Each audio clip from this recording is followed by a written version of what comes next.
KGF తో దేశవ్యాప్తంగా సంచలనం సృష్టించిన యష్ హీరోగా ఇప్పుడు టాక్సిక్స్ అనే సినిమా రూపొందుతుంది. ఈ చిత్రంలో బాలీవుడ్ సీనియర్ యాక్ట్రెస్ రవీనా టండన్ ను ఒక కీలక పాత్ర కోసం తీసుకున్నారనే ప్రచారం జరిగింది. తను కేజీఎఫ్ చాప్టర్ 2 లో కూడా ఉంది. మరి ఏమైందో తను తప్పుకుందట.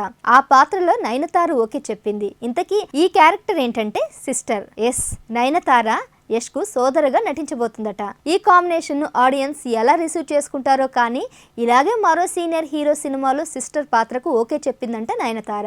మరి హీరోయిన్ గా ఎన్నో ఆఫర్స్ ఉన్న టైంలో కూడా తనకు తానే సిస్టర్ క్యారెక్టర్స్ కు షిఫ్ట్ అవుతుందంటే నయన్ మైండ్ లో ఇంకేదో ఉందనే కూడా అర్థం కదా. ఆ ఇంకేముంటుంది, ఆ పాత్రలు సినిమాలో చాలా కీలకమై ఉంటాయి. ఎవరైనా సింపుల్ గా అనేసుకోవచ్చు. బట్ ఇలా చేయడం వల్ల తన కెరియర్ కు కొంత నష్టం జరుగుతుంది కదా అంటే ఆ విషయం ఆవిడకి తెలియదా అంటున్నారు.